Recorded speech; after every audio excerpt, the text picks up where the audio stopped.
Once upon a time, nestled between two ancient mountains, there was a small town where the river never stopped running. In that town lived a young woman named Layla. She was 26 years old, smart, hardworking, and deeply kind. Everyone around her admired her, but no one knew what was happening inside her head. Because inside Layla's mind, there was no silence, ever. From the moment she opened her eyes in the morning until the moment exhaustion finally pulled her into sleep, her mind was running, replaying old conversations, rehearsing future arguments, carrying guilt about yesterday and fear about tomorrow. Her thoughts were like a crowd of people, all shouting at the same time, and she was standing in the middle of them, unable to move. She had tried everything. She read books, she journaled, she even tried sitting still and closing her eyes, but the moment she closed them, the noise only got louder. One evening, while sitting alone by the river near her home, she noticed an old man on the opposite bank. He was just sitting there, doing nothing. No book, no phone, no task. Just sitting, eyes open, completely still. And on his face was the most unbothered expression Layla had ever seen. She watched him for a while. Then, without fully understanding why, she walked across the old wooden bridge and approached him. "Excuse me," she said quietly. "I hope I am not disturbing you." The old man looked up at her with calm eyes and smiled slowly. "You are not disturbing me. Sit down." She sat beside him. For a moment, neither of them spoke. Then Layla said, almost in a whisper, "How do you do that?" "Do what?" he asked. "Just sit, without thinking, without worrying. Your face looks so empty, but in a good way. How?"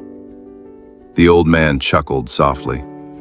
He reached down beside him and picked up a smooth stone from the riverbank. He held it out to her. "Hold this," he said. She took it. It was cool and solid in her hand. "Now," he said, "squeeze it as hard as you can." She did. She wrapped her fingers around it and squeezed tightly. "Good," he said. "Keep squeezing. Don't let go." A minute passed, then another. Her hand began to ache. Her wrist grew tense. The tightness crept up into her forearm. "It's starting to hurt," she said. "I know," he replied, "but keep holding. Don't let it go." Another minute. Her knuckles whitened. Her whole arm felt heavy. "Why are you making me do this?" He looked at her gently. "Because this is exactly what you do with your thoughts every single day." She looked at him, then at the stone, then back at him. He continued, his voice quiet and steady. "Every thought that comes into your mind, you grab it, you squeeze it, you hold on tight, and refuse to let it go. The memory from 3 years ago, you are still clutching it. The worry about next month, still in your fist. The words someone said to you last week, you haven't dropped it for even 1 second." Layla felt something shift deep inside her chest. "Now," the old man said, "open your hand." She slowly unclenched her fingers. The stone sat in her open palm for a moment, and then she tilted her hand gently. It rolled off and landed in the soft earth beside her. Her hand felt immediately lighter. The ache began to fade.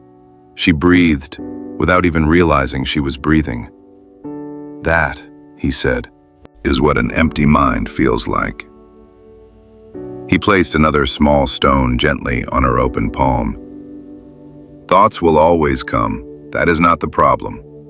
A thought arrives, you feel it, and then you open your hand and let it pass, like water moving over a stone."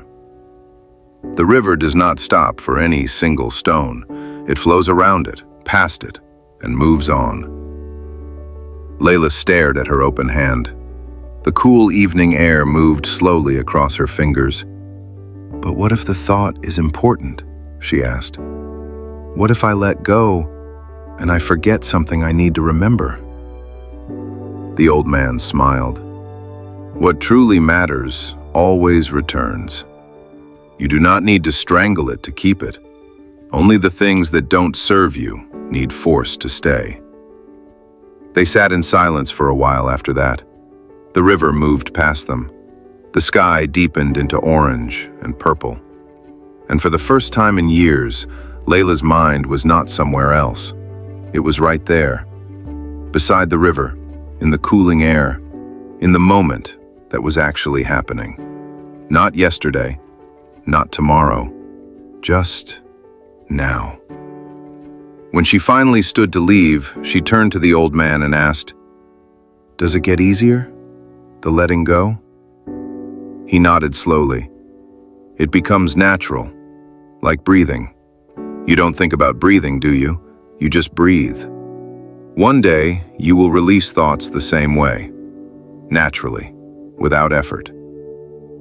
She thanked him and walked back across the wooden bridge. That night, for the first time in a very long time, Layla did not lie awake listening to the noise in her head.